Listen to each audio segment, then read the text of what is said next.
mostly.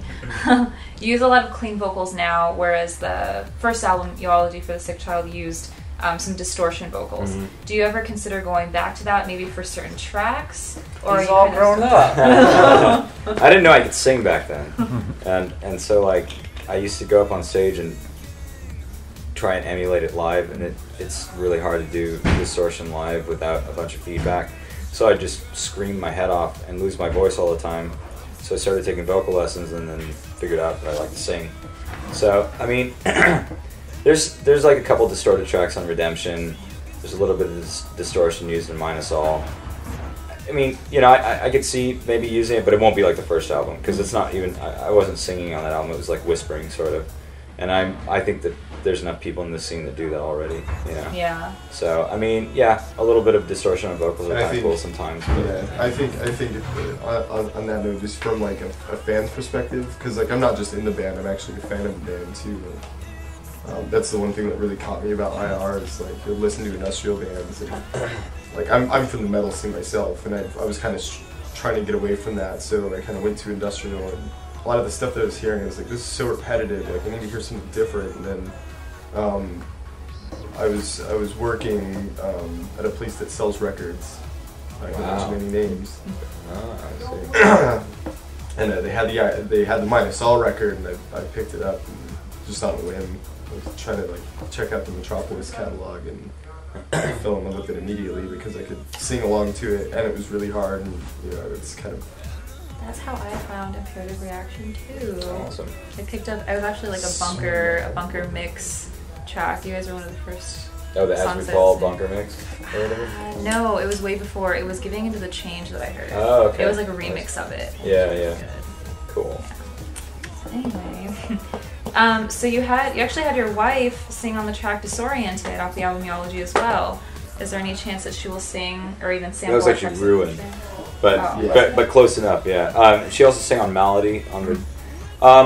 I love her voice, and she's really talented. That's why we're actually working on something called Mercury Less now, which it's been a long time developing because we've got various things that we're doing, and I've devoted a lot of time to Imperative. But I wouldn't rule out having her sing an Imperative song in the future. But I think that like most of her energy is going into Mercury Less, and it's going to be.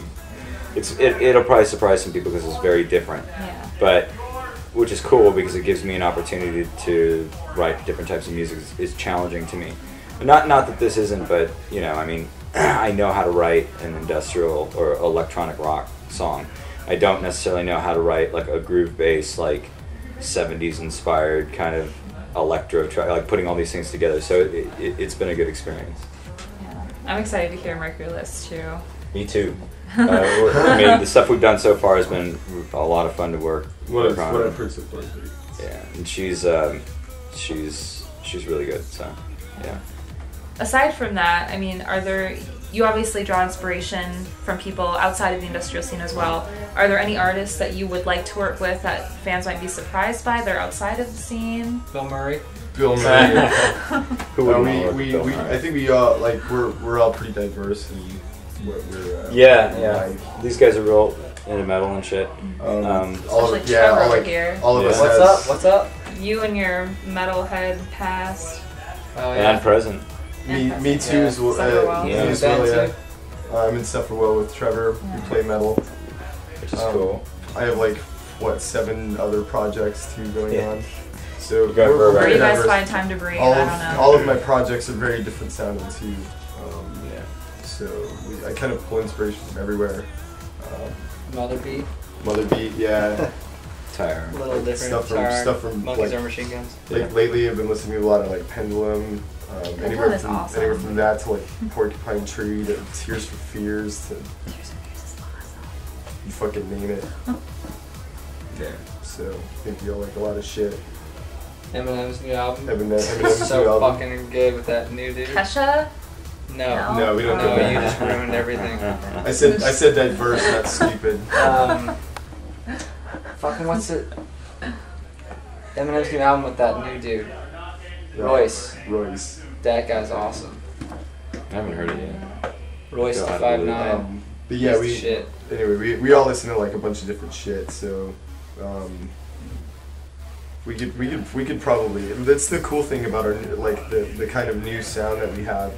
It's also very diverse, even though it's still IR. You know, like we could have anybody work on it. So. It's different, but it still has like that same like kind of a little hint of like the IR sound to it, which is really that was important. You know, I want people to know that it's us when they hear it, as well as a few surprises. I mean, I always go back to the bands that first got me into making music in the first place: Depeche Mode, Nights Are Up, Nine Inch Nails. But then I also, you know, big fans of AFI, and you know, actually didn't you work good with friends Davey? with Davey.